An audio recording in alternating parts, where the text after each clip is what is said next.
What's up, guys? Happy Wednesday. We have a great show for you today on Gojo and Golic. Here's what you have to look forward to. We are going to talk DJ Moore's historic contract extension in Chicago. Plus, the MLB trade deadline came and went yesterday at 6 p.m. Jake Storiale going to join us to talk about all the moves that went down. Plus, Simone Biles setting records in the world of U.S. gymnastics. We're going to talk about all that and more coming up on the show.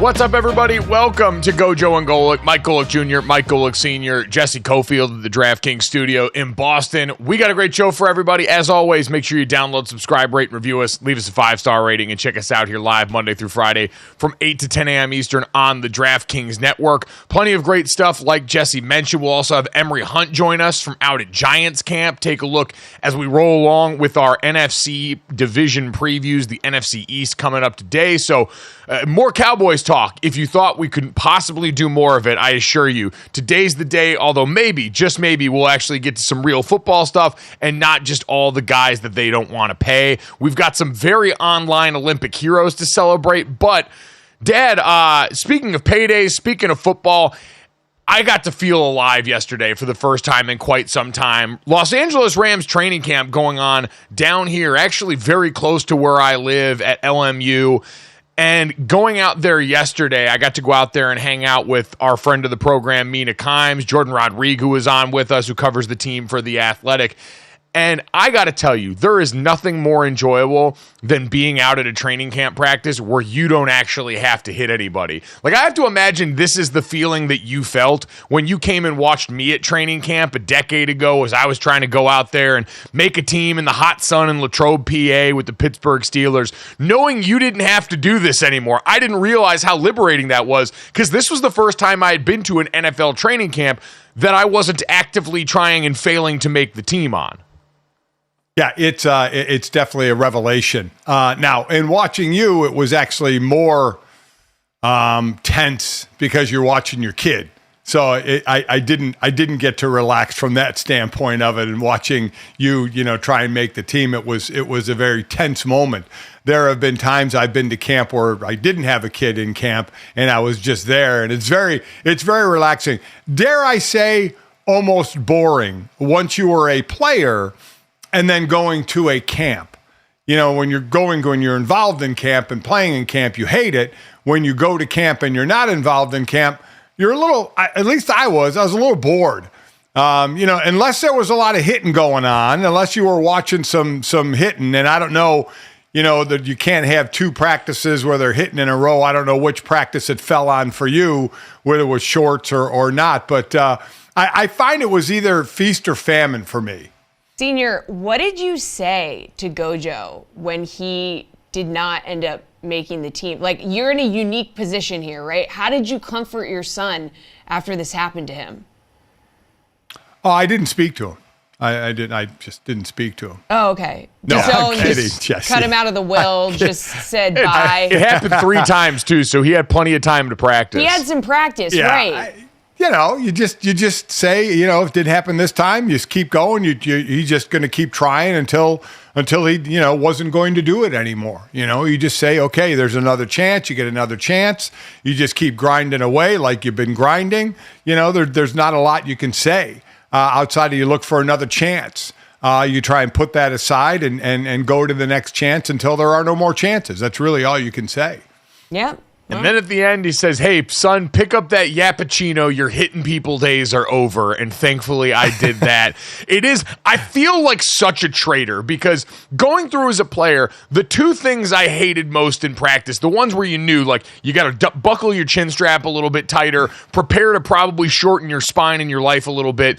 9-on-7 inside run and offensive defensive lineman one-on-ones. Used to always complain about how O-line, D-line one-on-ones aren't fair to the offensive line. It's an unrealistic drill. No one should actually care about the results, blah, blah, blah, blah, blah. As soon as I get to camp, one-on-one started, and I was locked in. I wanted to see more of them. I'm like, why are we cutting this period short? Why aren't we doing inside run? Because it's not me now. And I realized as that feeling swelled up that I had betrayed my own kind down in the offensive line, and I felt sick about it. So my apologies to the Rams offensive line for even thinking those thoughts out there. You guys all looked great. Let me tell you what.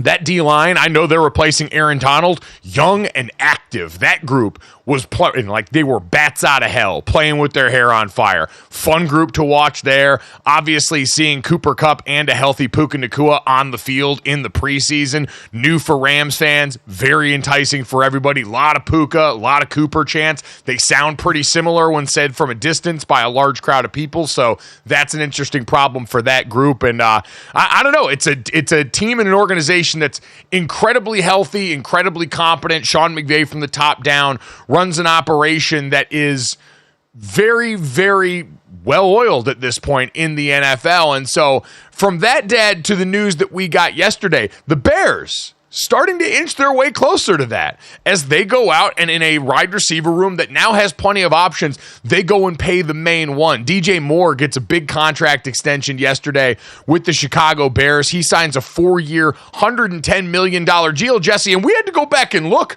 for a long time today before the show to try and figure out when the last time the Bears actually extended a wide receiver was. So it's been famine around there for a bit. Yeah, not sure we actually figured out if they had done that before. It seems like they just don't like to pay people, the Bears front office there. But they did, like we said, pay DJ Moore. So 4-year, $110 million, largest in franchise history, includes $82.6 million guaranteed. And guys, this is another wide receiver paid before CeeDee Lamb. So he can't be happy about this. All right, as you can see here, a lot of extensions going on here. We have not seen CeeDee Lamb get that. But guys, shelling out that kind of money, it couldn't be the Bears, but yet here we are. Well, listen, you're in a rookie quarterback situation. You know, you're on a rookie's contract for a quarterback, so this is when you can pay guys. This is that line, that couple of years you get before you have to worry about that third year off season. Of possibly, and you don't even have to do an extension then when they're first eligible for an extension, like Purdy will be after next offseason, Brock Purdy for San Francisco. So this is when you can make some hay. This is when you can do some signings. It's when you get some contracts, whether they're extensions or regular contracts, under your belt. And figure out where you're going to be monetarily before you have to do a quarterback deal, which is down the road. So this is the perfect time for the Chicago Bears to be doing this. They did it when they traded for Montez Sweat. They signed him to the big deal. They signed DJ Moore to the deal. You bring in other players as well. I keep going back to Justin Fields in Pittsburgh, looking back at Chicago saying, what the hell is going on? They're taking care of everybody. They're putting weapons around a young quarterback. And again, I think you and I both, Mike, said we still don't think they make the playoffs. But boy, they're going in the right direction. There's no doubt about that.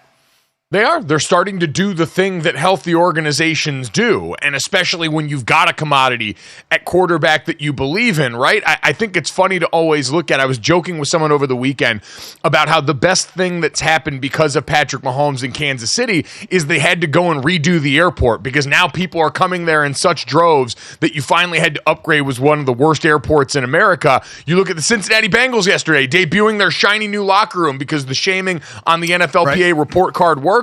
But also because Joe Burrow has taken a franchise that already, with Marvin Lewis and company there before, they got to that point where, hey, they were perennially near double digits for win. They were making the playoffs but not winning. And then Joe Burrow popped your ceiling open a little bit and now showed you what you could be if you choose to invest a bit in it. We'll wait and see if they keep going. But with the Chicago Bears now starting to do the things that healthy organizations do, and certainly maybe realizing that now with Caleb Williams, you don't want that many more chances at this. Everyone around that franchise, everyone in that fan base was so excited when when they drafted Fields, because they may have a chance at a franchise quarterback really for the first time in years around that organization. And they went and they whiffed on that chance. And so making sure they learn from the mistakes, while it's not helping Justin Fields at all, you're right to that point. At the very least now, they're doing the things that we ask competent organizations to do around their quarterback. So, yeah, Dad, I don't think this changes my thought that they're not a playoff team yet. But again, this is more all this season about setting the foundation for the future, is it not? Well, exactly right. It's exactly right, is what they're doing between young and veterans, bringing in a Keenan Allen, having a DJ Moore, Cole Kmet still early on in his career, and bringing on a Gerald Everett to go two tight end set there. Rome Odunze and Caleb, the young quarterback wide receiver duo. So they're kind of covering it from all ends right now. They're doing a really good job, but it's still a rookie quarterback. You still don't know. Again, you got Bryce Young and C.J. Stroud, two completely different sides of the coin last year. And you have all the rookie quarterbacks, and you kind of freeze up or hesitate going, okay, I'd say half these six aren't going to make it, and you wonder, is yours going to be the guy? Maybe there's more, maybe there's less. You don't know. So all you can do is try and give them a lot of targets, a good foundation, DeAndre Swift in the backfield as well, to run the ball, and then just, hope it all comes together. I mean, there is a lot of hope with a rookie quarterback because you just don't know. And all these quarterbacks are insanely talented. Like, that's not the issue with these guys. And Caleb Williams certainly jumps off the page with that.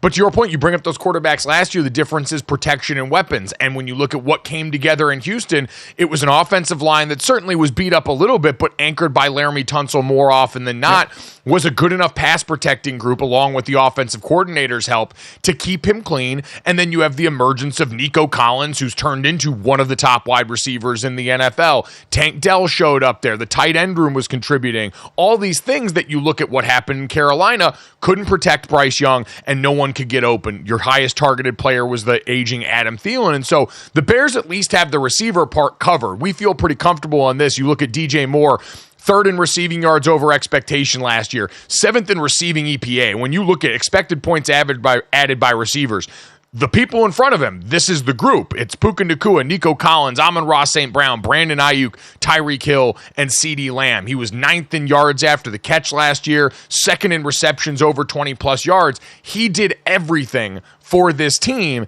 and got rewarded for it, which is the way it's supposed to work. He's I believe 27 years old, and you look at the way the Bears have operated this offseason, even, Dad. You look at the biggest contract in Bears history before this one, and two of them have come this year. Montez Sweat that they signed at the end of last season to that long-term deal, and then Jalen Johnson in the defensive backfield. So the Bears spending the money to keep their quality players. A novel concept. Because, Dad, you know who is younger than DJ Moore and above him on every single one of these lists and far outpaced every other receiver in their room at a rate that DJ could not match. Cole Kmet had 73 receptions last year and was at least a comparable second outlet for the quarterbacks in that room. Right. Is CeeDee Lamb. CeeDee Lamb means far more to his team than even DJ Moore, who did so much for this group last year, who's managed to go out and do this production despite having a cavalcade of different quarterbacks run through there. And so this just further underscores how maddening it's got to be CeeDee Lamb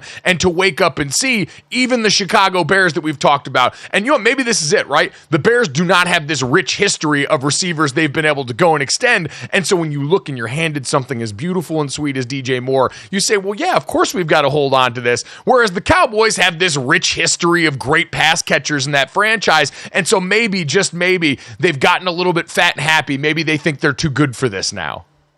I mean, it blows my mind in Dallas, to use the Jerry Jones terms of waiting for the leaves to fall. I know he was saying that about Dak, but how about CD? 9 receivers have signed extensions, from Justin Jefferson being the most at 4 for 140 to Jerry Jeudy 3 for 52 in Cleveland, and then 7 more in between that. So the leaves have fallen. You know where he's going to stack up. He's going to stack up second to Justin Jefferson, right? I mean, that's where he's slotted. He should be slotted. And to not get the deal done. Now, I know it takes both sides. Everybody is, because we don't know what offers have been made, what players want. So we from CD Lamb's side, from Dak Prescott's side, we really scratch our head. But CD Lamb, you again, what offers have been made? What's the back and forth as they talk about there being a back and forth? But I'm somewhat stunned. I think we do kind of know where that's going to slot in. So Stephen Jones actually went on 94.1, the San Antonio Sports Star, yesterday and talked about where the ball is at this point in terms of the contract negotiations, specifically with CeeDee Lamb. Right now, the ball's in his court, and we keep having multiple exchanges with CD in terms of what he's doing. He actually, not that we're going to do this every day, but, he actually sent us something late yesterday. So we continue to grind away on it. And, I would characterize both negotiations as very cordial and upbeat, and we're optimistic we'll continue to work toward getting something done. So, Dad, I think it's interesting with CeeDee Lamb, very different than the Dak Prescott negotiations. I saw our buddy David Hellman, who we had on the other day to talk about the Dak portion of things, say, at this point with Dak, based on what waits for him at the end of the rainbow, should he make it to true free agency as a quarterback next year, I don't know if there's anything that the Cowboys would be comfortable sliding in front of me that I'm Dak Prescott that I'm willing to accept based on, hey, if I gamble this 1 year and I just do the thing that I've always done, I'm going to be richer than any quarterback has ever been rich in NFL history, at least in terms of how much of it's fully guaranteed, the average per year, all that stuff. Like, he's going to break some serious records if he gets there. And so I could understand Dak Prescott's negotiation being a lot different in tone and tenor because of that opportunity and the way we've seen Dak push it before. CeeDee Lamb in the wide receiver market, that's a little bit different. You are, as DJ Moore has found out, while some guys can be quarterback agnostic enough to still poke their head above water and show how great they are at receiver, it is a spot where having that helps. And if you're CeeDee Lamb worried at all about the future that might be in front of you with a quarterback other than Dak Prescott, if Dallas is really getting ready to wander around in the ether, then getting a deal done sooner and being one of those high-paid guys while you've got that quarterback and receiver connection might be something that incentivizes him more than his partner Dak to get a deal done before camp. Yeah, but he's going to want a deal that's commensurate to his abilities, and that would be again slotted behind Justin Jefferson. So I don't know where they are. We heard Stephen Jones say the ball's in his court, meaning it would make it sound like they had the last offer, but he said that CD's team just got back to him the other night. So that didn't make much sense. It sounded like CD was the last group to make the offer, so it would be in the Cowboys' court. They passed the ball back. So I didn't really understand that one. But, there is the fine line of not knowing the future of the quarterback because Dak is in a better position. Dak can't be tagged. So Dak can absolutely just turn down everything unless it's an unbelievably monster deal, which it doesn't seem like the Cowboys want to give. And Dak can just say, I'm going to bet on myself. And then I can have all teams, coming after me and not just one. So he is in a different position than CeeDee Lamb. But CeeDee Lamb, I don't think is going to take less than what he thinks his worth is. And his worth is got to be second to Justin Jefferson. So it's just a matter of figuring out that number because numbers can be very different in contracts, as we know. Average annual salary, guaranteed money, that whole ball of wax. But I believe he's going to be firm in where he wants to be. I mean, honestly, if you're CeeDee Lamb, you are well within your rights based on your importance to that offense to say you should pay me more than Justin Jefferson. This isn't about ability. This is about leverage. And CeeDee Lamb has more of it based on what he's meant in terms of target share, production, receiving yards, receptions, and everything else. We've done the stats on this show before at just how far how much he outpaces the rest of that Cowboys receiving group and offensive weapons right now. They have nothing without him. And that's no slight to the rest of those players. That's just the reality of the production is everything revolves around what CeeDee Lamb does for that offense right now. I think he gets done because it's too obvious. The Dak Prescott one, I truly don't know anymore. But The bottom line is the Chicago Bears do get it done and are starting to do healthy organization things. All that's left is to make sure that the offensive line holds up long enough to make sure that Caleb Williams stays upright. Because, between DJ Moore, proven commodity, Keenan Allen as a veteran presence, and what I think Rome Odunze is capable of as a rookie wide receiver, all of a sudden, that's a scary group of triplets that Chicago's got lining up at Soldier Field heading into this fall. Coming up next, though, let's head back out to Paris. A big day for more U.S. heroes yesterday. Simone Biles continues to cement her place as the greatest of all time. Next on Gojo and Golic.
Welcome back to Gojo and Golic. As you can see here, you're looking at the Paris 2024 medal count. China is leading the way with 7 golds, followed by Japan with 7, France with 6, Australia with 6, USA only 4 golds. However, as you can see, we are also crushing the total number of medals with 26. So we got to get it together a little bit with our golds, but it has been pointed out to me that there's a lot of events that have obviously not yet happened that the USA is favored to win gold in. So we'll see how that all shakes out. But let's get into our Liquid IV Olympic recap. If hydrating were an Olympic sport, you would win the gold. Get 20% off your first order of Liquid IV when you go to liquidiv.com and use code GOJO at checkout. So our total sitting at 4 because USA added another gold yesterday when the United States women's gymnastics team dominated, winning gold in team competition, guys. They had a score of 171.296. And I'm pointing that out because it was a full 5.8 points ahead of second place Italy. So when I say they dominated, I mean they really dominated. They crushed it. Simone Biles now has 8 medals, guys, the most total Olympic medals of any gymnast in history. And they did it with a bunch of 20-somethings, guys. And you know what? They said their official team name is the Golden Girls because in gymnastics, being in your 20s is a coup, okay? That is, you are old. You are normally, these 14 and 15-year-olds are coming out and crushing it. So the Golden Girls went out there, they did it, 20-something, not old for the earth, but old for gymnastics.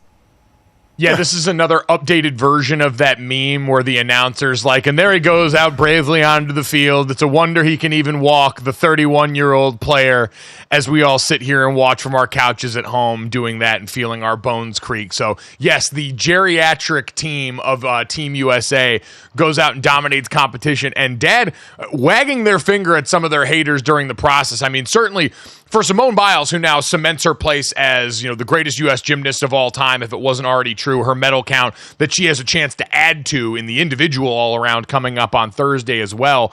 She's certainly been the dominant name brand. She's one of the rare Olympians that's accomplished at such a high level that she's become a ubiquitous sports star. We don't just talk about her once every 4 years now. She's constantly on the tip of people's tongue. She's incredibly marketable. She's become one of the big sports personalities in this country. And she let everybody hear about it yesterday with her caption on her Instagram photo, "Lack of talent, lazy Olympic champions," a little shot at Michaela Skinner, former Olympian who had come out and criticized some of Simone Biles' teammates back in the day.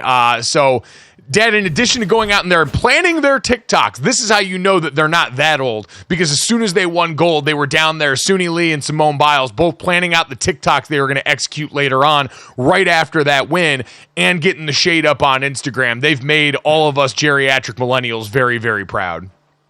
Yeah, they got it done. I mean, ending up with Simone Biles on the floor, she needed, I think, an 8-6, and they'd been scoring routinely in the 14. So it would have had to completely fall apart for her, which it doesn't. Which it didn't.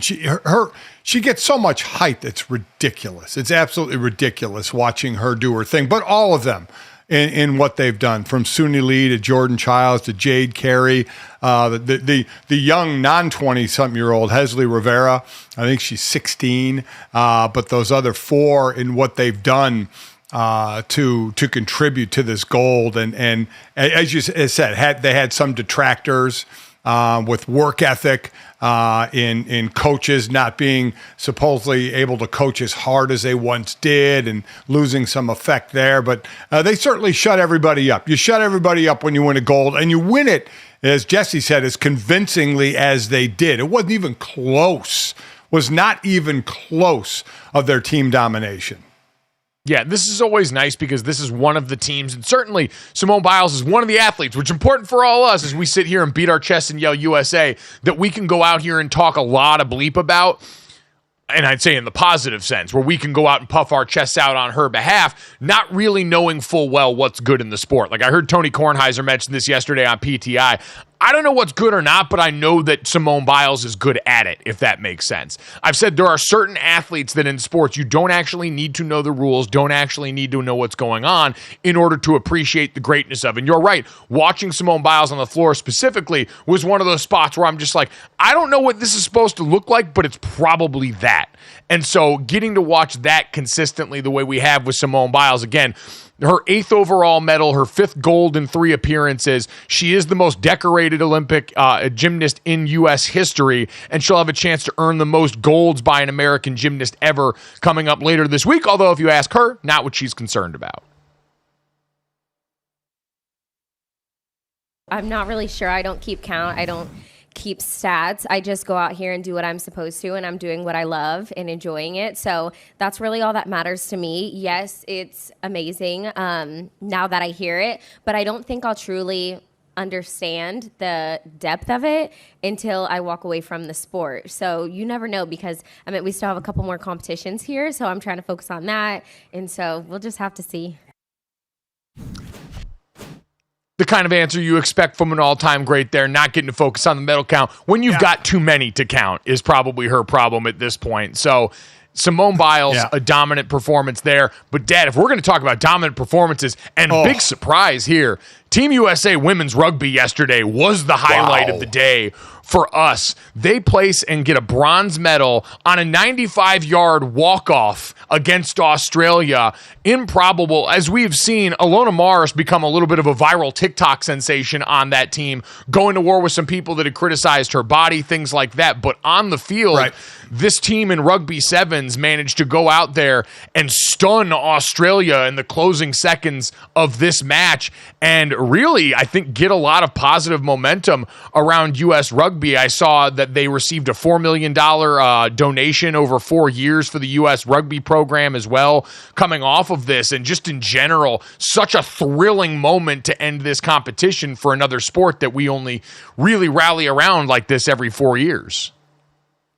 Yeah, what was it? Alex Cedric, I believe it was, had the winning run. I mean, it looked like they were done. They were down on their own end. There was 30-some seconds to go, clock running, and she broke a tackle and went 95 yards, did not get caught, and then had to make what was deemed like an extra point in football, a kick to give them the 1-point win over Australia. But just a stunning, as you looked at a stunned Australia team, tears of despair as the tears of joy were flowing for the United States. And in a sport for the women that hasn't been around a long time, but it's still the first time that the U.S. medaled. And it was a crazy finish, just an absolute crazy finish of a person not going down when they look like they're being tackled, keeping their balance, keeping their feet, and then making the long run. And the internet finding out that you can lift people up in rugby.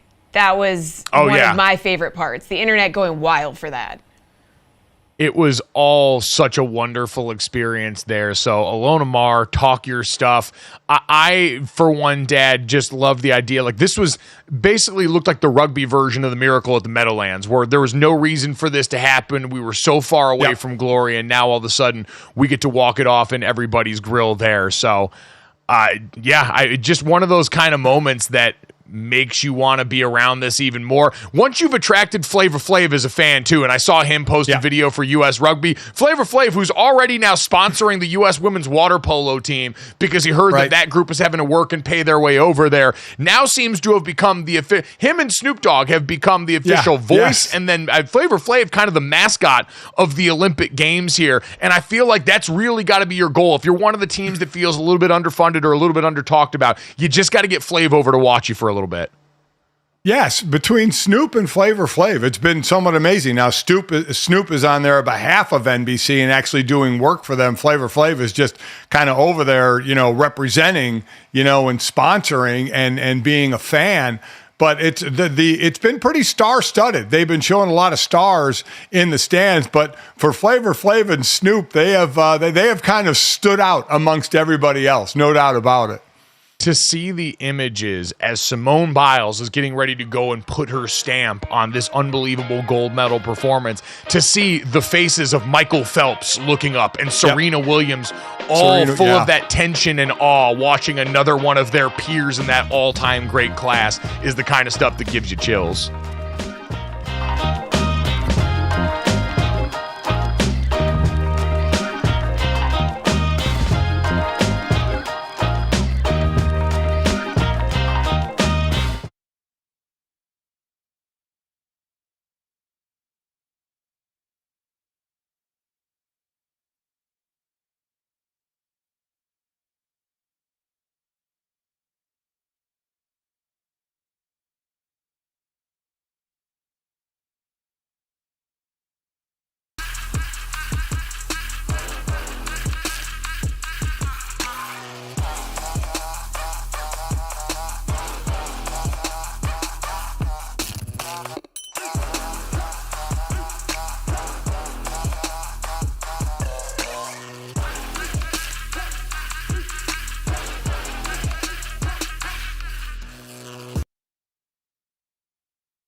Welcome back to Gojo and Golic. Mike Golic Jr., Mike Golic Sr., Jesse Cofield. And as we roll along in our NFL coverage and preseason previews, division, we look ahead today at the NFC East.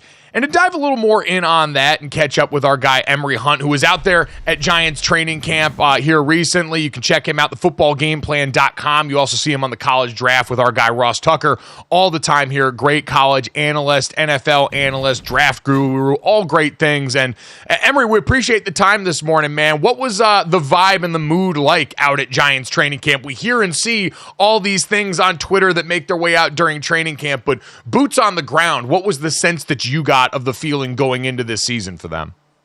You know, it's going to be a struggle, to put it lightly, but there's going to be some bright spots. And I think we're starting to see how certain positions will emerge, like the tight end position. That's where a significant battle has occurred. There's a lot of depth and athleticism there. Lawrence Cager has had himself a fantastic camp. We'll see how that works out with Theo Johnson now back on the field, getting in the mix. And cornerback Nick McLeod has been outstanding. And he's been doing a little bit of hybrid, you know, playing inside, playing outside. I remember he had a great day going one-on-one with Wan'Dale Robinson, who has been baking guys all throughout camp. But Nick's a long corner, puts those paws on you, and he's really able to stonewall guys right there in the slot. How about the O-line? You bring in a couple of O-line, sign a couple of guys in free agency. It's an O-line that gave up a lot of sacks last year. So you can talk about the quarterback, you can talk about a running back, you can talk about a receivers all you want. But if that quarterback isn't protected and that O-line and that running back doesn't have holes, it's going to be a difficult year. Yeah, and that's something that Dabo had spoken about pre-practice all throughout camp. He's like, hey, we got to make sure these guys gel. And what you don't want to see is what we've already seen is the moving of parts. You know, is Illuminor a right tackle? Is he going to be a guard? Is he going to be a left guard, right guard? Then you bring in Van Groten. Okay, where is he going to play? We're going to move this guy over. What about Runyon?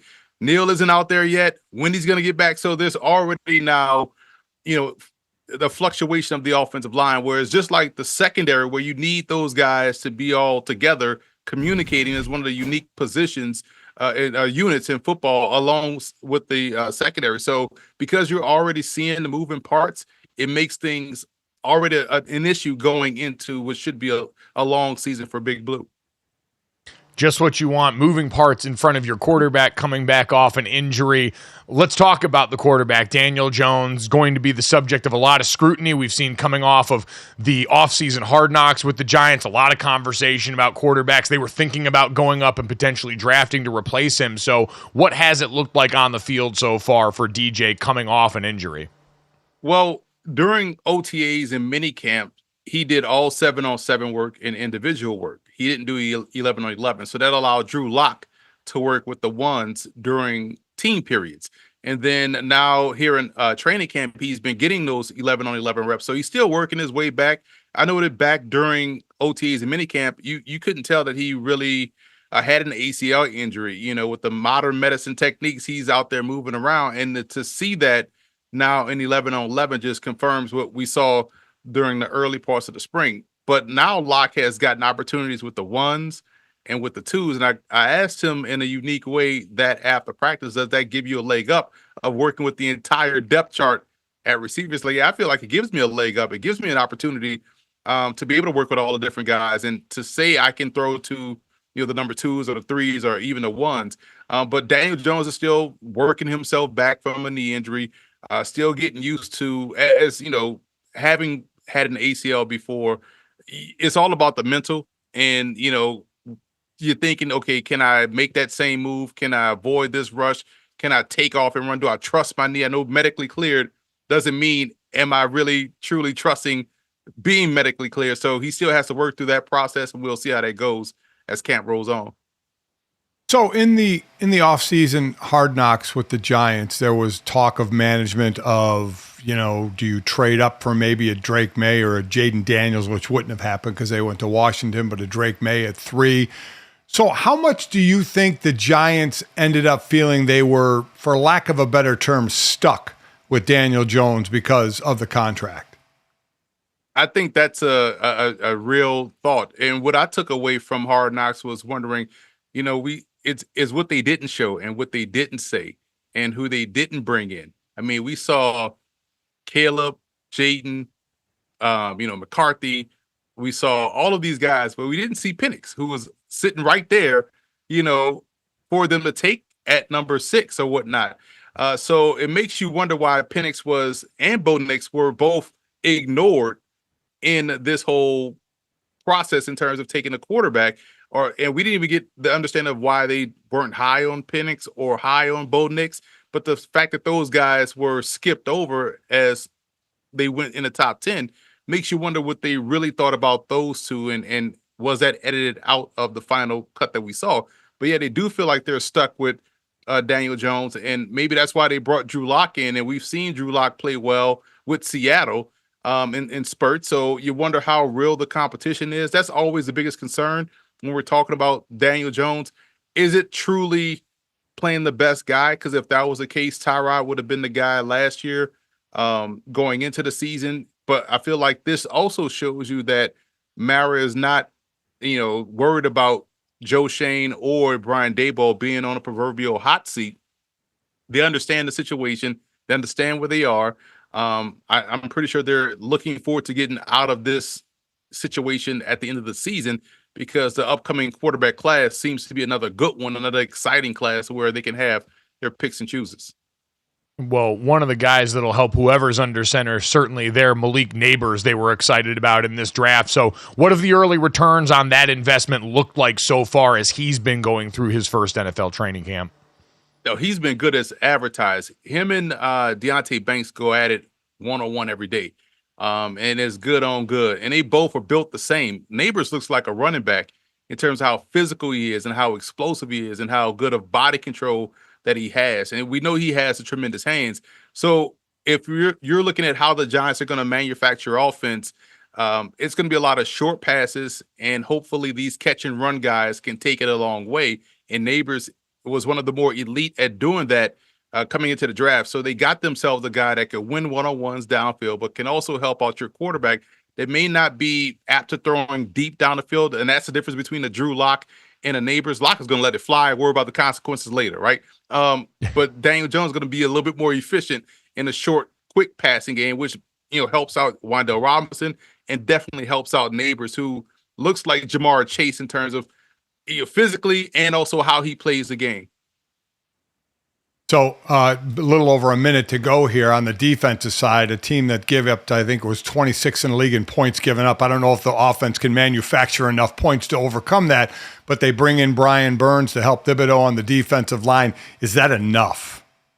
I think so. And, Burns was out the other day with an injury, an ankle injury. They say it's not serious, but that's going to be the question. Where's the depth behind those two guys? And they need to develop a second wave of rushers, because we know as the season goes on, if you don't have a second unit that can come in and be situational rushers, you're going to struggle. And that's what the goal is now, to try to find those second wave guys. Maybe you have to blitz coming off the corner, which is why you like a Drew Phillips at corner, who you drafted out of Kentucky, a guy that's physical that can also blitz off the corner.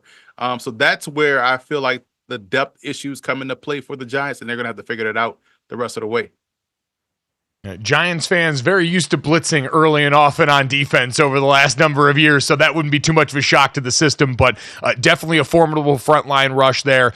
Depth, the quarterback, lots of questions for Big Blue heading into the season, but at least a few answers today from our guy Emory Jones. So Emory, we appreciate the time, man. Thank you so much. Enjoy the rest of training camp, and we'll talk to you as the season gets going, all right? Appreciate you guys. Thanks for having me on. Thanks. Awesome stuff from Emory Hunt. Again, kind enough to join us here on the program, and take a look ahead again at FBall Game Plan on Twitter is where you can find Emory's work, and also doing some great stuff with Ross Tucker as well. I don't think they have enough defensively to offset the lack of points they're going to get offensively. It's just, I just think they're still a year or two away from building anything, and it may be with a different quarterback down the road. Yeah, it seems like it's going to take an act of God at this point to keep Daniel Jones as the quarterback beyond this season. We'll take a look beyond the Giants in the NFC East next on Gojo and Golic.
Welcome back to Gojo and Golic. Our thanks to Emory Hunt for joining us to look at Giants training camp as our division previews roll along. We'll get to the rest of the NFC East here before Jake Storiale from John Boy Media joins us to talk about the MLB trade deadline coming up at the top of the next hour here. But Dad, we mentioned the NFC East look ahead. I feel like we've spent so much time previewing the Cowboys in our own special way as a sports media public this offseason with all the Dak and CD conversation there. I will say one note on them because I think we're all pretty aware this is a team that could and should, I still think, be one of the favorites in the NFC. I know you're a little more down on them than I am. I think besides all the consternation with how they're going to pay some of their marquee parts, most of them are still there, the important pieces that have helped them win 12 games a year for the last 3 years. I think they're still going to be firmly in the mix. I think that defense is going to mesh well with Mike Zimmer on the defensive side of the football, and they might have struck gold again. The Tyler Guyton highlights coming out of camp the other day with him going up against Micah Parsons, their rookie left tackle out of Oklahoma. This organization does do that particularly well. Find and draft quality talent on the O-line in the first round and get them to produce pretty early on in their career, and I think they might have done it again.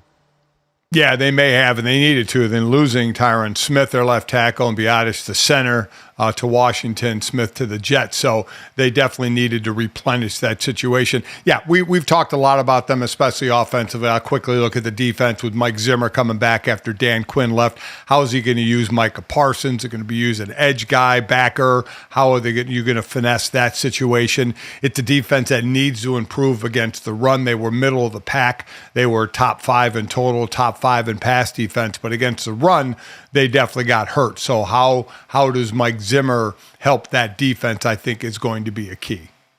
Yep, but still, even without that, had been one of the top defenses in the league. Offensively, we've seen Dak play at an MVP level, and I see no reason for that to slow down as long as him and Micah Parsons live there as they get Trevon Diggs back defensively as well, and a lot of health there. Speaking of health and the other favorite in this division, Dad, the NFC East is really right now considered by most people a two-team race between Dallas and the Philadelphia Eagles, a team that started last season on a tear and then had the bottom drop out when injury and offensive lack of creativity and answers started to eat away at this team. So how good do you think the Eagles can be in 2024? Are the offseason moves that they made enough to supplement the things that hurt them last year? Well, I mean, really, you have to look at defensively. They didn't put a lot in the linebacker position. They got injuries in the secondary position. So those are two areas they needed to certainly improve upon. And that's going to be a key to look at as they change coordinators yet again for the third year in a row, offensive and defensive coordinator. That said, offensively, I think they should be right there. I mean, I think Saquon Barkley is one of the best pickups for any team in the offseason and what he can do running the ball and what he can do catching the ball out of the backfield. The O-line is still the O-line, even though Jason Kelsey is gone. It's still going to be one of the better offensive lines. So I still like where they're at offensively. It's just going to matter of the back seven to me defensively of what they're able to do. Yeah, this is a defense that got destroyed up the middle of the field there, gave up a ton of receiving yards in the slot, and you're right, was just too banged up to party. I think the Eagles did well to remedy that. You mentioned the new coordinators. Kellen Moore on the other side's got an interesting job, which is get guys open. Jalen Hurts has been good fitting the ball into tight windows. We know with the same largely offensive DNA from a year ago in 2022, they were able to set Eagles franchise records, especially with the wide receiver group they've got there with Devontae Smith and, of course, A.J. Brown. But you look last year, Jalen Hurts, one of the lowest open target rates in the NFL, percentage of throws to receivers measured with at least 3 or more yards of separation. And he's right up there with his division mate in Dak Prescott. There just weren't a lot of open throws to come by in this offense. And so when you don't have a lot of movement, a lot of pre-snap window dressing, and a lot of creative answers, it just means your players have to go out there and every play have their be better than the other guy's better. It's a lot more mano-a-mano stuff. Can Kellen Moore Moore, who is a little bit more of the pre-snap motion, who is a little bit more of the window dressing, find a way to manufacture some easier layups for his quarterback in this great skill group? I would say the answer is yes. How they blend the quarterback run into that, really going to be the secret sauce for me, because that's not something we've had to see Kellen do a ton of in his last couple stops with Dak Prescott in Dallas and with Justin Herbert and the Los Angeles Chargers. So they're still a team that I think, Dad, has a chance to be more of what we saw in 23 and less of the back half of last year, just based off being very calculated with the moves that they made. I would agree. And I'll add to the defensive side, the line had been a strength, but they did lose 16 of their 43 sacks in Hassan Reddick and Fletcher Cox.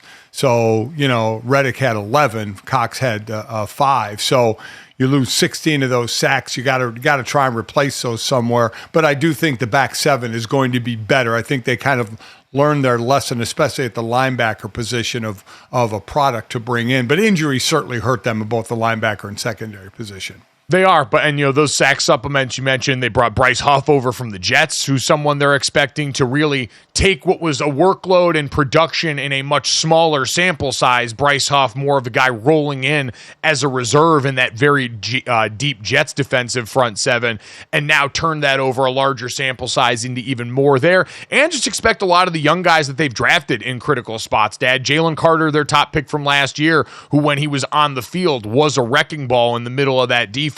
Jordan Davis is there to stop the run. You look around the rest, Nolan Smith, who's another one of their early Georgia draft picks. So it's time for a lot of the marquee talent, specifically out of Georgia that they drafted high, to go out here and be ready to take up the mantle that those other guys production-wise left behind up front defensively. So lots to go on for the Philadelphia Eagles. But, Dad, a team that we spent a lot less time talking about, the Washington Commanders, heading into this year. One of those teams with a shiny new quarterback in Jaden Daniels, a new coordinator in Cliff Kingsbury, and a new head coach, obviously, in Dan Quinn, who comes over from his time as the Dallas Cowboys defensive coordinator. So, in your mind, what's success look like in year one for this new regime in Washington? I think just getting this team back to stability again, to have a quarterback in place that's going to be there. They've had quarterback after quarterback the last few years. They've had no stability, and that's a position you not only need to be really good to great at to win consistently, you got to have stability at that position, and they haven't. So that's something they need to look for, and then to build around, like the Bears are building around. The Bears already had a good defense, and how they're building around Caleb Williams. What are you building around Jaden Daniels? You're bringing Austin Eckler, a guy who can run the ball and really catch the ball out of the backfield.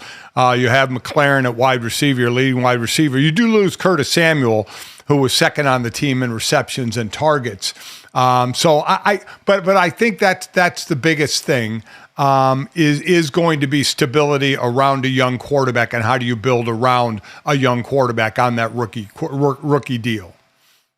Yeah, a lot of this for me boils down to I want to see how much Cliff Kingsbury has evolved. Like, what did he learn on the beach in Tahiti or whatever the hell he was before he headed to Southern Cal and got to hang around Lincoln Riley and USC and that program that offensively, listen, same sort of air raid tree that Cliff Kingsbury came up under.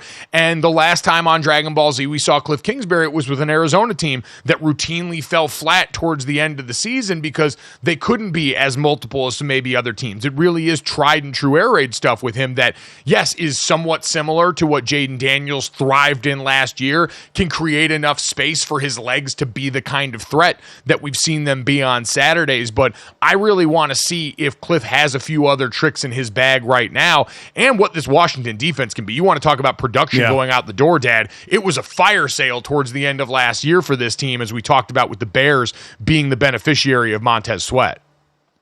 Yeah, Montez Sweat led Washington in sacks and led the Bears in sacks. So that's a big loss for a team that had under 40 sacks anyway, to lose your leading sacker. And as you mentioned, it was a fire sale. So I don't think the expectations are very high. I think it's just start the stability portion of the Washington Commanders. Exactly. And make sure, whether it is by structure of the offense or the group in front of him performing better, that you don't have Jaden Daniels, who is a more slight frame and who is a guy that puts his body in harm's way, and he's got to do a better job of that. But you got to make sure he doesn't end up on one of those all-time sack lists next to guys like Bryce Young from last season. The NFC is going to be a wild ride. So was the MLB trade deadline. Jake Storiale from John Boy stops by next to break it all down here on Gojo and Golic.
All right, welcome back. Hour number 2 of Gojo and Golic. Mike Golic Jr., Mike Golic Sr., and Jesse Cofield here on the DraftKings Network. Hoping to talk to our guy Jake Storiale from Talking Baseball, Talking Jake at John Boy Media about the MLB trade deadline coming up. A lot of moves yesterday, a lot of people trying to win and buy in bulk. It was Costco-style work at the trade deadline for a bunch of key contenders there.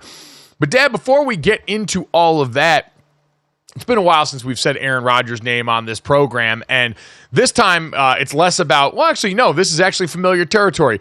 Not seeing Aaron Rodgers at certain critical junctures in the NFL calendar, and it sounds like now the reports that we're getting, Aaron Rodgers not going to see time and likely won't play in the preseason, which isn't wholly unexpected. He's a veteran player. He's a quarterback coming off an Achilles injury. The last thing you want to do if you're the Jets is risk that at all in the preseason, considering what you saw recently as last year. So this doesn't surprise me at all for you. Any concern about this, as Rodgers really hasn't played ball in a while, and the last time we saw him was pretty lackluster in Green Bay? No, I would not expect he would play. And I know they're holding judgment for the third preseason game to maybe get a little bit of time in for that one. But the first two, he definitely isn't going to play. It wouldn't stun me if he missed all the preseason. That's not gonna affect his play. you wonder, you saw some social media out there of he and Garrett Wilson having some words on the sideline a couple of times.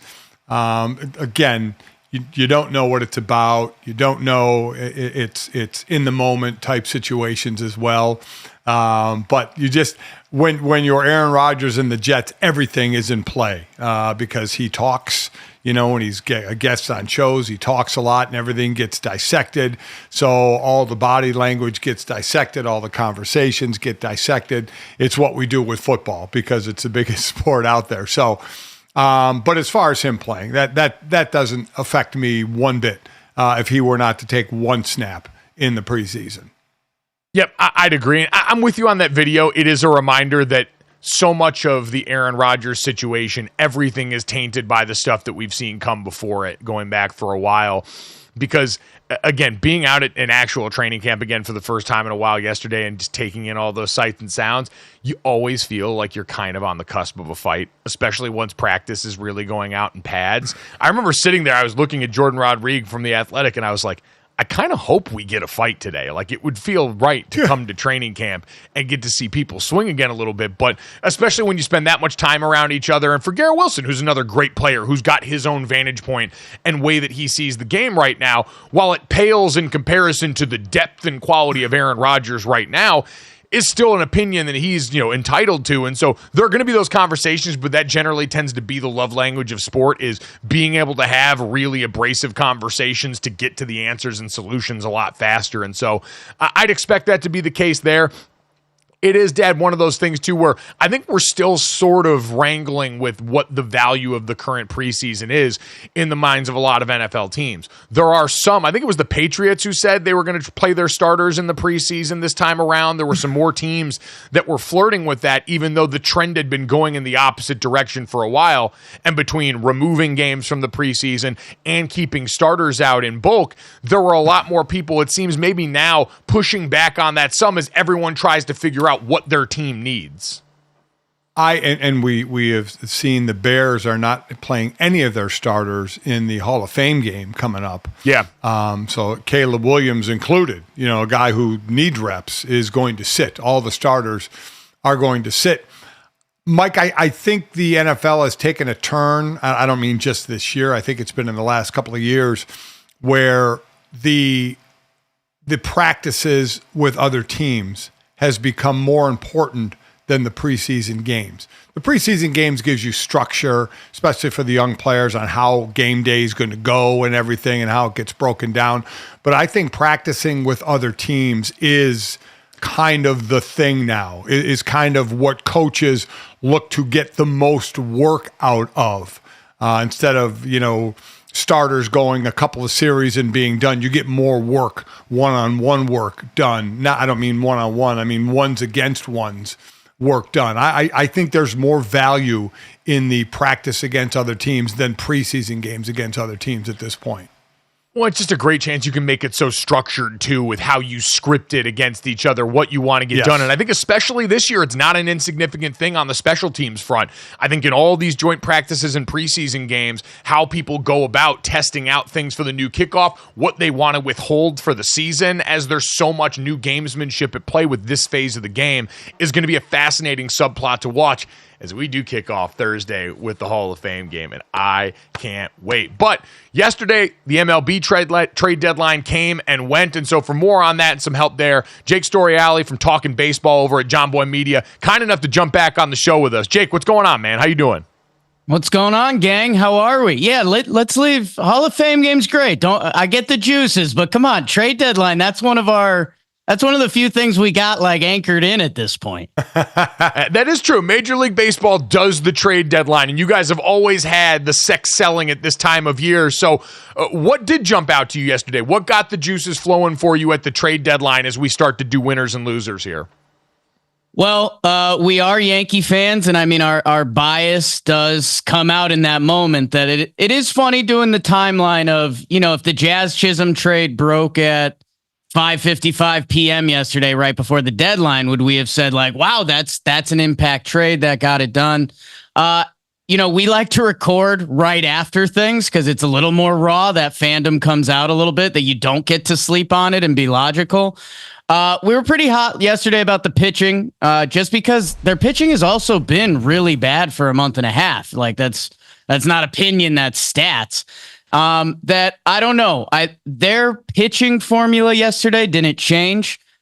So that is one of those things that you feel like, Jack Flaherty, it comes out that the Yankees had a deal, but his medicals didn't clear, which again, it's one of those things where it's funny being on this side of the desk that you're like, well, it seems like the Dodgers thought his medicals were fine. So, I don't know. It was a fun deadline. I mean, for not having a headliner, there was a lot of baseball movement, and I don't know. I think our biggest takeaway from yesterday was like the American League.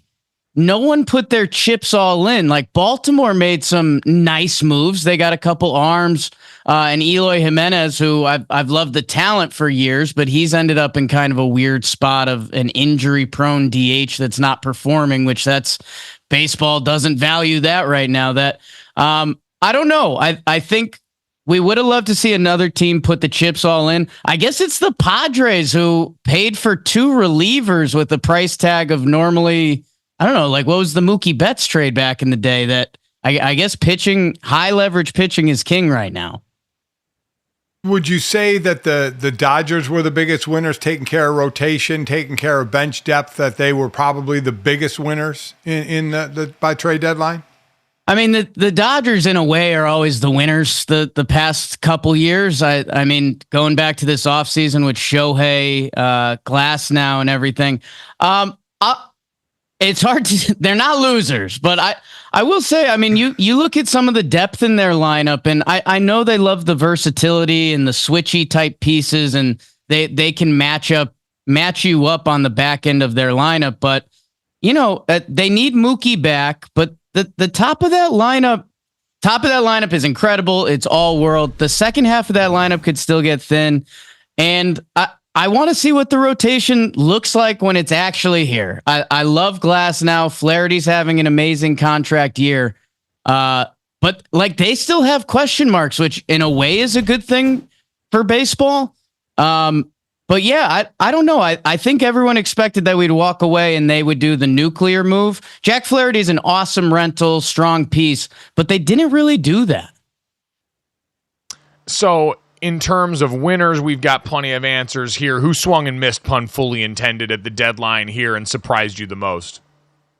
Man, the easiest one is the Chicago White Sox, and I'll keep it moving for them and their fan base. The Rays do their Tampa Bay Rays soft sell where, I don't know, they traded away a couple pieces. They added like 14 prospects, and yet their team still feels strong. Christopher Morel, who they added, goes off last night. The White Sox added like a prospect for player traded, which the numbers don't work out that way. I mentioned the Mookie Betts trade before. If the pieces that came back for that right now, the most successful piece is Connor Wong, who's killing it as the Red Sox catcher, who he was like the last throw-in piece. So when you're trading for prospects, you need to give yourself room for error because it's an error game. I guess of the contenders, you can do a little bit of like, St. Louis does some flip. I actually like it for them. I don't know. I guess how about the other team on the side? If I was going for the breakout video, give me both Chicago's right now. What are the Cubs up to? Like, I know they add Isaac Paredes, who's shown consistency at third base. I really like Chris Morel, so I'm a little close to the situation there. But I think Chris Morel could be Paredes, and they got prospects from them that I just don't know the formula there. And I guess you could throw in the San Francisco Giants, that it feels like they're in this just constant flutter of what do we do? How about my hometown team, the Cleveland Guardians, best team in the American League right now? How did they fare? How about that? Man, they had a Guardians deadline. I think you would probably agree with that. Like, we work with Chris Rose, who he's one of Cleveland's proud sons as well. And yeah, I mean, I don't know. I think the expectation is they're never going to put the chips all in at this point. They want to operate as one of those, we believe in our system, we have guys along the way. Lane Thomas is a really solid ball player. So you can't be mad at that ad or the price tag they paid for it. Alex Cobb's a weird one for me. As Father Time, I'm starting to appreciate it more and more. Alex Cobb not having pitched this year, has gone through a lot of injuries. I guess if you're throwing a flyer at the wall, who knows if you could get a couple innings out of him down the stretch, it's something there. I don't know. I get a little frustrated because God, this Guardians team has been so good that I guess I don't know what the ad would be. Like Vladdy wasn't on the table, I think, if we're being honest. If it was Jack Flaherty there, do we feel like the chips are all in? I mean, maybe. But yeah, I think they're just operating on a different level. And hey, it's the best team in the AL this year, so you can't really complain, right? Certainly not too much altogether there. Jake, I want to talk about the other side of the coin for you guys in New York, the Mets, who are kind of locked in that battle with the Braves and the Padres that we talked about before in the NL wildcard race right now. What did the deadline look for them, and how do you view their moves? Man, the MF and Mets, man, it was a team built. It was a team built to sell this year, and it was a team built to. This franchise is so hilarious, man. Like people want to make the Yankees Mets rivalry a thing, and it is like Subway Series. Absolutely. Those games are electric. And if a Subway Series World Series is one of my last sports dreams at this point. Like 2000, I was 11 years old or whatever. And that was cool. But like living in the city now, to see how the city would react to that, it's my current dream that they put themselves in a position to add. So they get Paul Blackburn to throw a couple innings. Sure. Jesse Winker is sneaky as guys who are performing, who have a baseball card on the back of it. Like the value for Jesse Winker goes down as a great trade that, David Stearns, who's calling the shots over there, he's the guy that set up Milwaukee, who they've been kind of the top dog in the National League Central for a couple years, more or less. I love it for the Mets. They would have popped the balloon of the Mets fan base if they sold the guys that, there was Alonso rumors coming into the season. A guy like Severino, Quintana, they're all rentals in what was a seller's market. So that's the other side of it.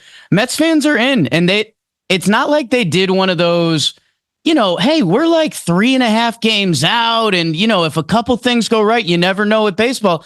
They're in the mix. They're a half game back of the Atlanta Braves. What? So yeah, go Mets, go. I'm kind of gathering from the gist of the conversation that there were really no landscape changing moves made this trade deadline, were there? That's a good question. Man, I think it's so tough. Because we've been going through the pitching stuff, especially on the Yankees end, because that's what felt like the Achilles heel. Clay Holmes on the back end hasn't felt strong right now. And it feels like we're coming out of the era of impact relievers. Like if you didn't have a bullpen, those Kansas City teams that set the tone, even the Yankees for a couple years, they had 5 guys that you felt almost comfortable closing out a game. Zach Britton, Chapman, guys like that. I think sports are all copycats. You guys know that with football, anything. With the Texas Rangers last year, I think hitting sexy right now. They went into last year's playoffs. The Texas Rangers bullpen was it was a joke amongst baseball. They had 2 guys really figure it out, and everything else came together. I think the team that you would point to would be the Padres, and it's 2 impact relievers that I just said. I don't know if baseball believes in that right now. So no, there wasn't the I think Vladdy or someone like that. You would have really looked at a lineup differently. I guess the big one wasn't there this year.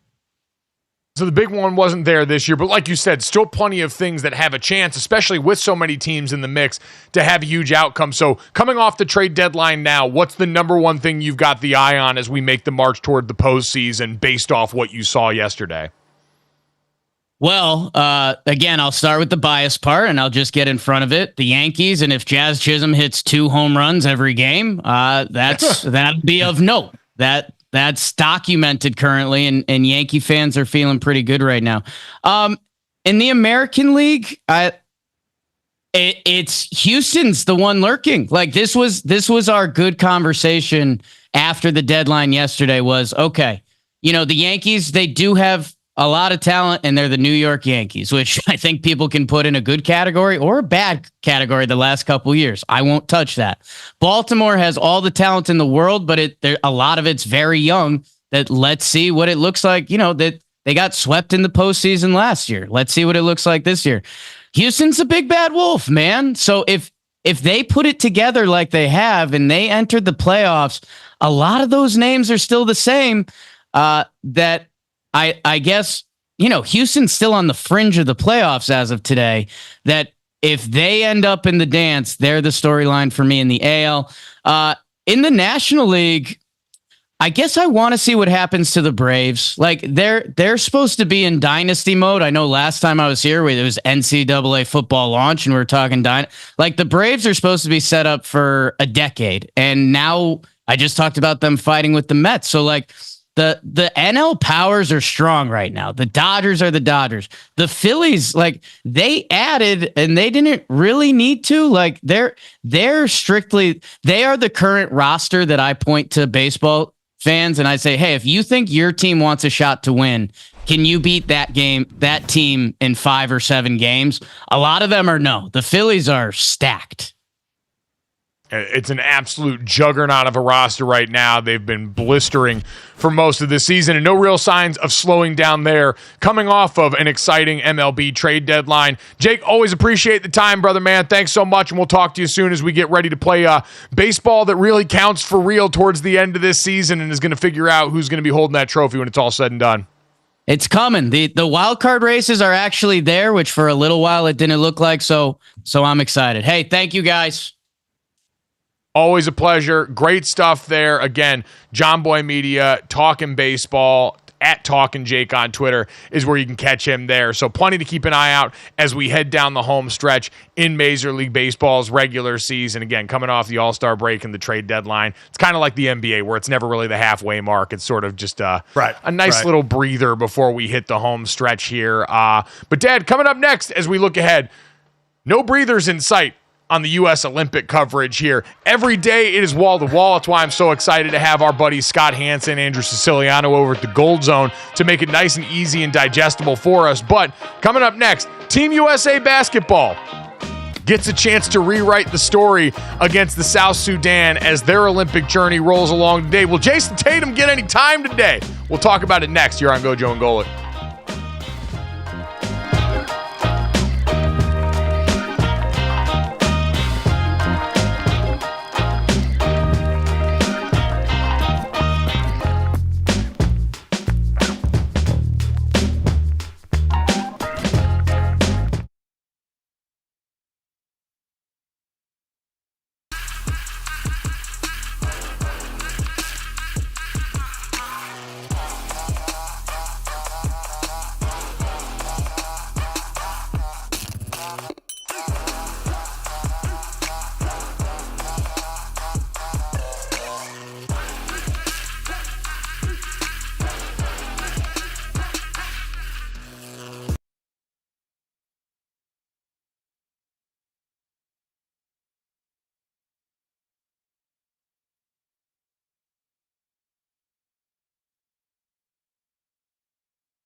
back to Gojo and Golic. Jesse Cofield alongside Mike Golic Jr. and Mike Golic Sr. Guys, let's circle back to the Olympics, okay? So Team USA men back in action on the court today at 3 p.m. facing South Sudan. USA 28.5-point favorites. Some might say that line is a bit of a head scratcher, okay? Considering they faced South Sudan in one of those Olympic tune-ups, and they pulled out a 101-100 victory thanks to the LeBron James heroics. So that one, a very close one. Now, despite that close call, Steve Kerr was like, listen, we're going to be much better prepared, okay? He added, though, that doesn't guarantee you anything. We know that. And Steph Curry had a similar sentiment when talking about the game. He said, we have appropriate fear. We know we can't just sleepwalk through any game and feel like you're going to win.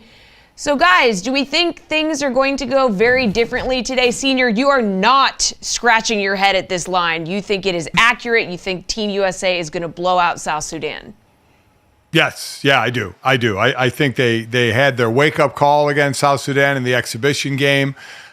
Jason Tatum's going to play. He better freaking ball at this point. For all I know, he hasn't been the source of any of this stuff. We need to make that abundantly clear. Like, Jason Tatum, to our knowledge at least, hasn't been out here complaining about the lack of minutes. But for all these people that raise their hand up, he better freaking ball in this game. Yeah. I just, listen, the line opened at 31.5. Obviously, the money's coming in on South Sudan. It's down to 28.5. So I just think the U.S. is gonna they know what to expect. They were sleepwalking, to put it in their words. Can't sleepwalk their way through it. They were. I think they had the appropriate amount of respect for not only what South Sudan can do, but to what they can do if they don't sleepwalk through and play up their best. Now, a lot's going to depend on the threes. South Sudan hit the threes. USA didn't hit the threes. Are they going to be able to hit the threes? They'll score certainly in the paint. But I would give the points on this one, 20.5. I think US blows them out. Yeah, South Sudan shot the lights out of the gym in the first half of that game, especially, and all credit to what they've done there. That program, the stories about Luol Deng funding that basically out of his own pocket to get that program off the ground and running to this point. Remarkable. But yeah, I think the U.S. understood and felt the sting of the embarrassment of how close that almost was last time around, and is going to make sure this thing gets hammered into oblivion. So I wouldn't be shocked at all if we eclipse that number there. I was trying to look and see. They don't have Jason Tatum listed for the point over-unders on DraftKings Sportsbook right now.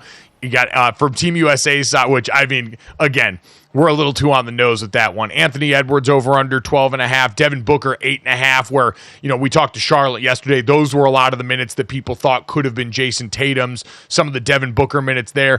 Drew Holiday, his Celtics teammate, listed at over under 8.5, who's coming off a big game against Serbia. So maybe a place to look at there if you're trying to bet Team USA in this game. But, Dad, I think that they're going to be just fine there.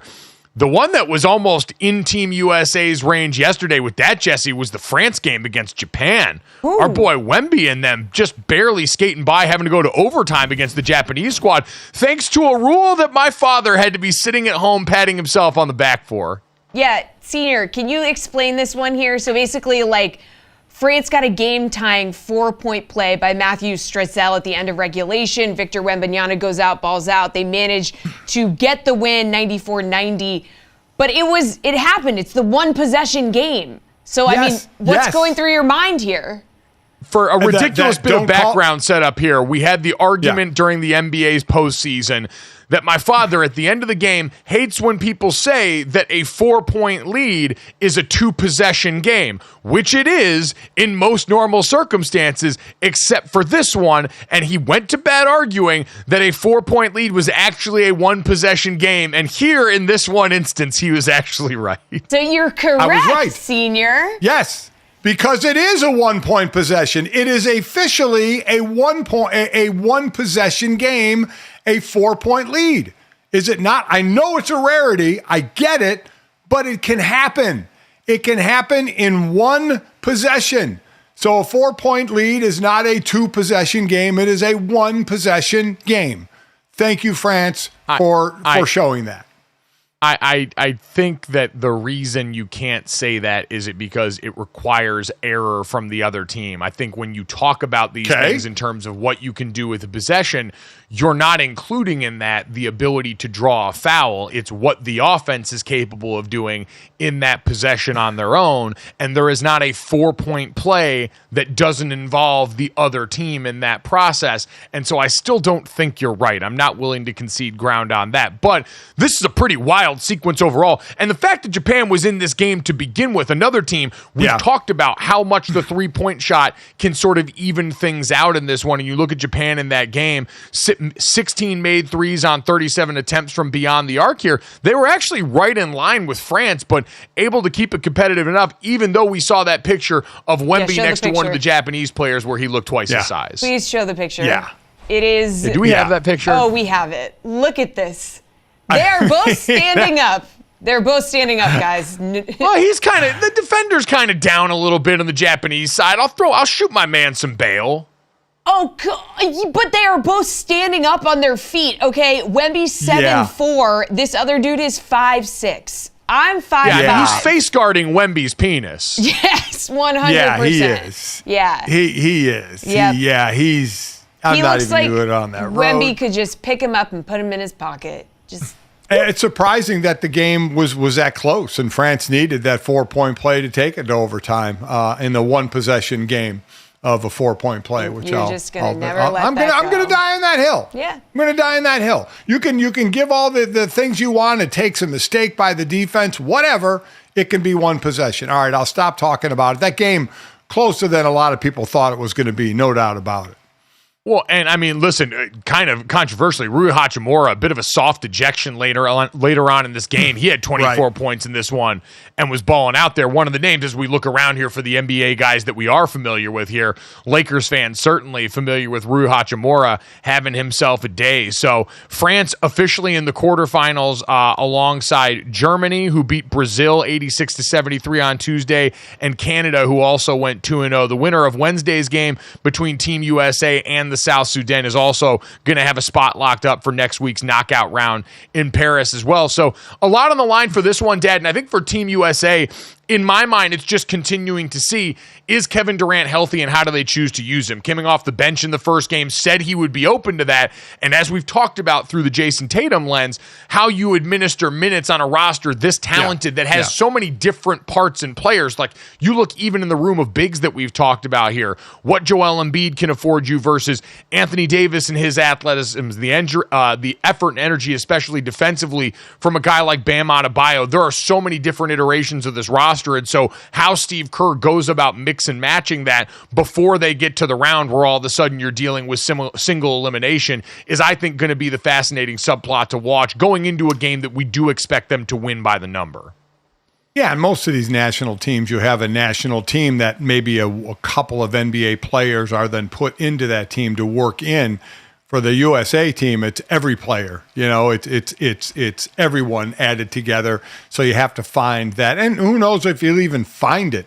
By the time this thing is over, the proper rotation and the proper minute disbursement. It's all kind of a feel thing by each game. It's going to change each game. It's changing already with why Jason Tatum didn't play in the first game to why he'll play in the second game. So I think it's going to be a never-ending reason for shifting minutes to certain players. But we still have all the best players in the world collectively more than the other nations do. The other nations can play together more, which certainly can be an advantage, especially hitting threes. But we should not be losing, and I will definitely give the points in this one. There we go. Hopefully we don't need a 4-point play to get there, even though that's still a 2-possession game. So we'll wait and see again on that one. Team USA getting ready to square off with South Sudan coming up today. Yesterday on this show, we tried to ruin my dad's brain with new pop culture slang, and coming up next, we're going to do even more of it and figure out who in sports has had the most brat summer next.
to Gojo and Golic. Jesse Cofield, Mike Golic Jr., Mike Golic Sr., as you can see here, is giving brat. Now, yesterday we talked on the show about what is brat, what is brought, what is a brat summer.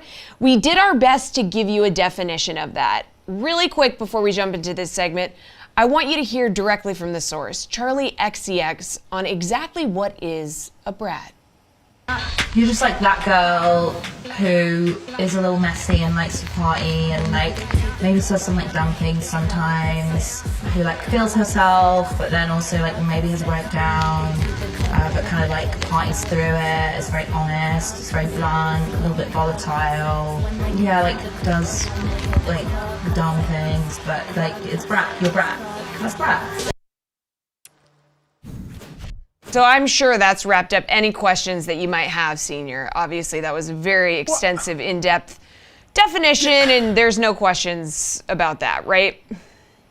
Can somebody give me a real definition? I mean, can she have gone in any different amount of different directions of what a brat is? I mean, how many different things can it be? The possibilities are can we narrow infinite. this down? Can we narrow it down a little bit? Well, we might try. Dan, I would say chaotic but true to yourself seems to be the through line of all of this. So with that in mind, Dad, we're going to try and drive it home for you even more right now. We've prepared a list of athletes who we believe have had a brat summer, who have gone out here and behaved somewhat chaotically, but in a way that we believe is who they are at their core.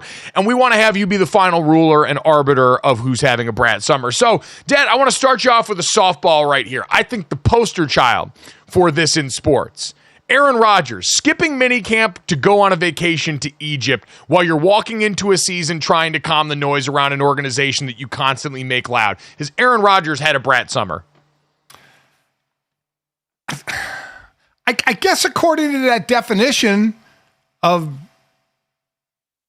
being blunt, being honest, partying through things, and the ayahuasca experiences, I guess so. I guess he would fit that mold of what a brat is. I mean, I think Aaron Rodgers is being just a brat. I don't think it's brat summer. I just think he's a brat and not in the Charlie XCX definition. The old version definition of a brat. Yeah, he's being a brat. I was going to say, they're really not that far apart. Like the old definition and the new one, it's just kind of turning it into more of a positive where it used to be something we would say to slight someone, and now it's kind of owning your truth in that way, which again, does seem uniquely Aaron Rodgers, a man who has gone out and made this new identity shift something that he beats the drum for very proudly. So that one's pretty easy, Dad. And I think this one is too. Jaylen Brown accusing Team USA and Nike of colluding and conspiring to keep him off of the Team USA basketball squad after going and winning finals MVP for the Boston Celtics, bringing this core their first championship. Is that a brat summer to you? I hate that you're doing this to me. I hate it. I hate it. It seems like it is. Yeah, but Junior, you're really leading him here. I mean, leading the witness. That is true. That is true. You know what, Dad? I will start. I'll present these without comment from now on because I feel like I led you there. What about this one, Dad? Kevin Durant, is he having a brat summer? Yes or no? I know getting on Wendy for Wendy saying he wasn't going to play. No. I mean, I don't know, Dad. I mean, he got on Brian Windhorst for that, and he is still Kevin Durant, chaotic and true to himself. You've seen him online fighting the good fight with NBA fans. I don't know if you saw this yesterday. NBA fans' latest thing was clamoring for the association to adopt some of the FIBA rules, defensive 3-second, taking that away, taking goaltending away, doing all these things that Kevin Durant said to them. He's like, you're going to slow down the game in a way you won't actually like if you have to watch it over the course of a long basketball season. Kevin Durant, the rare basketball player that's willing to go on here and go take for take with people on the timeline who are working normal jobs, I think is endearing, but is also slightly chaotic and has gotten him in trouble in the past, thus brat summer. He went on Twitter and told that guy to run full speed for once in his life, and I laughed out loud. That was funny. That was good. That was funny. Yeah, I'll give you that. That's brat. Yeah. That is confirmed brat. Dad, what about this? Brandon Ayuk. Brad Summer? I don't think he's a Brad Summer. I mean, he's holding in. He's not holding out. He's trying to get money, what he feels he's worth. I don't think that's a Brad Summer. Okay, yeah, I mean, two inside the lines, not Brad enough. See, you're starting to get the prompt, because I agree with you actually on this one. Okay. All right. Score one for the old guy. All right, here's an interesting one. This popped up yesterday. We talked about Dawn Staley hitting the Caitlin Clark button here. I saw Cheryl Swoops again was asked spoke recently on her podcast, Queens of the Court, about the WNBA Rookie of the Year race. And remember, we had Dawn Staley come out the other day and say, if we were doing the Team USA women's basketball team conversation again today, Caitlin Clark would be getting much more consideration based on the way that she really played going into the All-Star break, the kind of record-setting performances from an assist standpoint, and just the way she's elevated her game. And that team, who are currently, I believe, a playoff team right now. Yeah, Cheryl Swoops went on her podcast and said, Caitlin Clark is coming in and doing what she's expected to do. Caitlin Clark is coming in on a team that Cheryl Swoops believes would have been a playoff contender even without her going into this season with Aaliyah Boston and the rest of that roster. So, Dad, Cheryl Swoops coming back for the takes. Is she having a Brad Summer? Yeah, I don't know. I don't know if they'd have been a playoff team without her. They're in the 7th spot, and Chicago's in the A spot. Angel Reese's team is in the A spot. Again, I hate that you're doing this to me. I don't think it's brat to give your opinion about what you think, whether you agree with it or not. She's just giving her opinion. She thinks that Indiana has a better roster for Caitlin Clark than Angel Reese has for Chicago, for Rookie of the Year. Whether you agree with it or not, it's her opinion. I don't think that's brat, God help me. Not bold enough to be Brad. No, I agree with you. This one, again, won't lead the witness. All I will say is, Dad, Joel Embiid, Brad or not? Oh, I mean, he would have to be, right? I mean, he would have to be, considering some of the things that he is saying about being the GOAT and about LeBron, the ill-timing award for that, being booed in France as well. It just seems like every time he talks, it doesn't work out well for him and sounds kind of, dare I say, bratty. Oh, God. It seems like he decided to really depart once he hit international waters for this tournament this summer. Yeah. The course that we had seen Joel Embiid on for a while. Because remember, early in his NBA career, he was the guy on social media trolling people. He was the guy finger wagging at everybody. Obviously, the suck it celebration still persists, but Joel Embiid sort of steadied post-immediacy of the process to become one of the quintessential Philadelphia athletes. Him, Bryce Harper, these guys, Jason Kelsey, that could be the face of the city based on how they conduct themselves in a town that loves toughness. And then he went on vacation for this Olympic basketball run and decided he was going to fire off takes left and right and just reintroduce a lot of that chaos. You mentioned poking the bear on the older roster of guys he's got to go see. Like, it's not like he went and said something about a bunch of guys he wasn't going to be right around. He's with them every day. He just looks wronger than hell with each passing moment, as he has still struggled to get back to form, and as Kevin Durant and LeBron James look heads and tails like the best players on this team. Yeah, I think the two brattiest would be Joel Embiid and Aaron Rodgers of the people we've mentioned so far. You have any more for me? No, I think that's great, Dad. You did an awesome job becoming the arbiter of brat for the summer in 2024, which is what everyone expected when they started this trend with you. For you and Kamala Harris to be the ones everyone talked about and associated with Charlie XCX and this pop trend. Do you feel better now? Oh, no, I don't. I want a brat. I want another brat. I made brats yesterday, cooked up brats and ate brats. I want a brat. I don't want to have to discuss brat because it seems like it's a definition that's all over the place. So I can't even hone in on it. Go Brad. Well, you know what? From Brat Summer to Fat Summer, coming up next, we'll finish off the show with one of the most impressive freezer displays I have ever seen.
All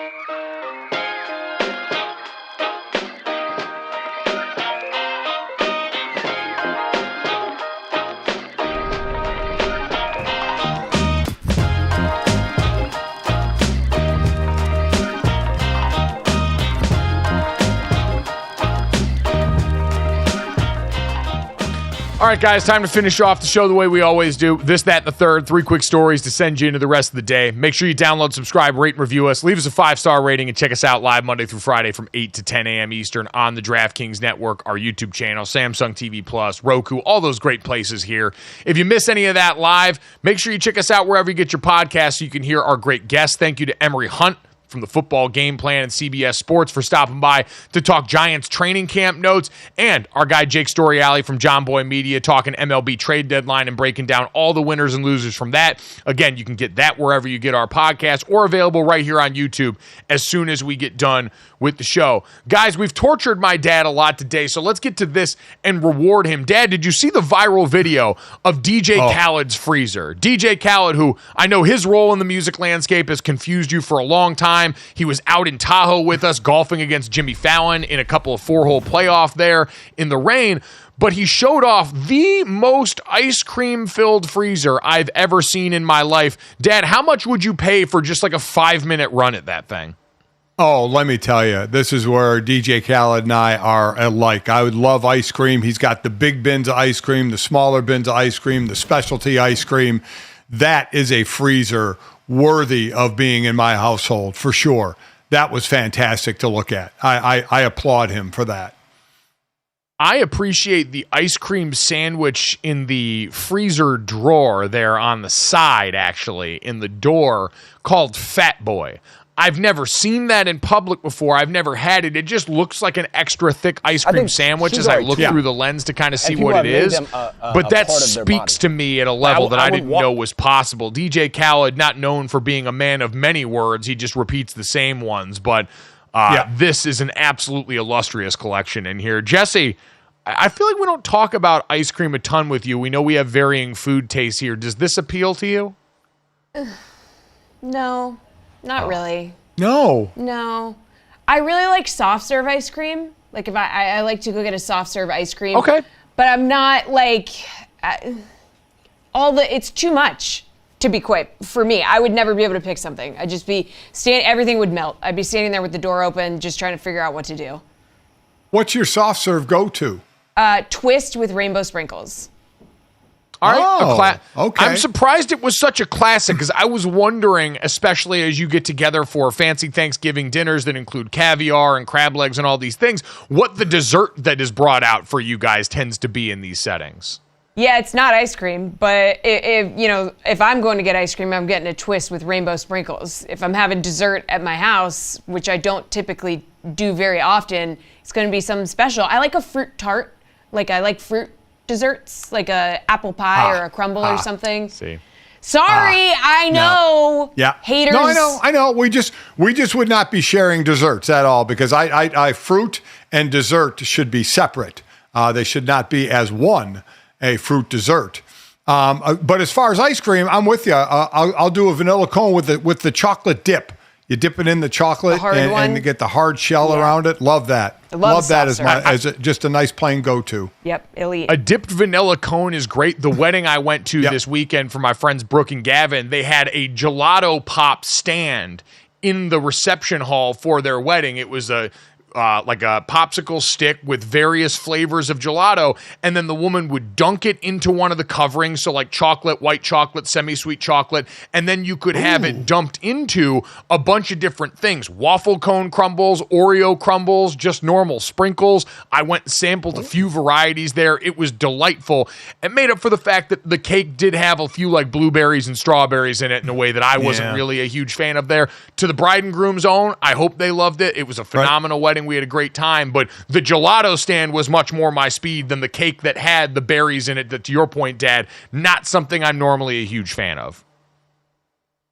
Well, you know what? To each their own. I wouldn't put it in cake either. I would have my own type of dessert, like an apple crumble or something, but you know what? That's fine. We all have different tastes, okay? Just like in Buffalo. All right, let's talk about that, okay? So Matt Collins gets signed back in March by the Bills, right? He's a veteran dude.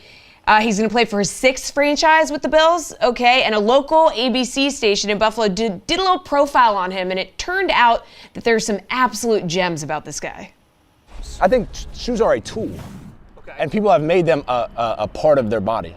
Like, I wouldn't walk around with a hammer just because I might need a hammer sometimes. Small cats will steal your soul, never have them around. If it's a house cat, that'll steal your soul. Like, what happened that people said you got to start using utensils? Your hands will help you digest because your body knows that it's coming.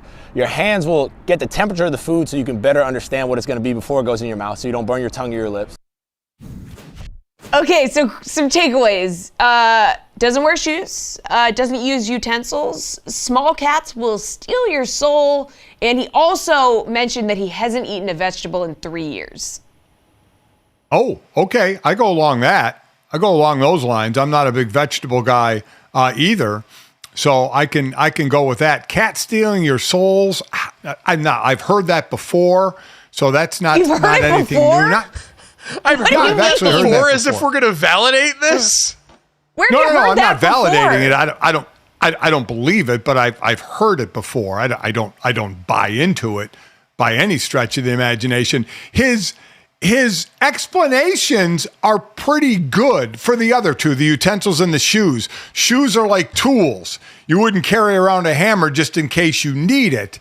And utensils, your fingers can kind of tell the temperature of the food, know what's coming. His explanations were very kind of normal cadence to like a good explanation for something, even though it seems kind of weird. Yeah, like maybe you didn't have to wear shoes when we weren't walking around the city, but you want to go walk outside your house without shoes on, like go downtown, hit the grocery store? This is like those freaks on TikTok, the grounding people that will like cut out the bottom of their sneakers so they can walk around stores while doing this. It's just a cry for attention and help that I can't get behind. The thing we all have to agree on, because this is funny right now. Like, haha, oh my God, look at Mac. Please don't ask him about the moon. Please don't ask him about what shape the earth is. We don't need to go down this road again. It can get unfun, as we found out very quickly, because the cadence of his beliefs, like Dad said, sound pretty familiar, and I don't need them to sound that familiar ever again. We can let them have the fun stuff. We can do it like this, and we can all move on peacefully before it gets weird in the ways that we're not going to like so much. And upon that rock, we can build this church. Jesse, let's get to the third here. We've talked about a lot of impressive Olympians. We may have a new one at the mountaintop now. Yeah, Nada Hafez. She is Egyptian. She competed in the Olympics, and guess what? She did it 7 months pregnant, okay? You can't even imagine the feat of athleticism that is, guys. So she made the announcement after making the round of 16 in the women's saber event in Paris. Can you imagine it? She writes on her Instagram page making this announcement. She goes, "It was me and my competitor and my yet to come to our world little baby. My baby and I had our fair share of challenges, be it both physical and emotional." So she's going out there and fencing in the Olympics while 7 months pregnant. But did she stand at the LED during this show like I did at 7 months pregnant and introduce segments? Because you know what? I did it, and I did not get this much credit. No, Jesse, you're right. This is, you know what, something we should have acknowledged that bravery at the time. We did a poor job of supporting you the way that she did. There were no articles written about the bravery of a very pregnant Jessie going out here and trying to deliver sports news to people in an entertaining way, which people don't realize how difficult that is. Again, standing in front of the LED screen too. So God gave his toughest battle to you, his strongest soldier, and you stepped up to the plate. Thank you for your service, Jesse. Yep, that's Senior. Do you have anything to add? You just exuded the toughness that we thought was a normal thing. Yeah. So we didn't go above and beyond when we should have gone above and beyond. I mean, hell, fencing, with the saber, making the sweet 16, as they say. Come on, that's nothing on you standing up at the LED.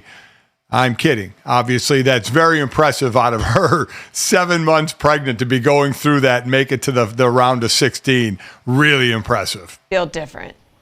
You need to be careful pitting the pregnant women against each other, Dad, right now. They're all incredibly strong, incredibly beautiful, incredibly powerful creatures that I have an overwhelming amount of respect for, and even better, an incredibly healthy fear of. If you agree with that sentiment, make sure you download, subscribe, rate, and review us. Leave us a 5-star rating. Thanks so much. Have a brat summer. We'll talk to you tomorrow.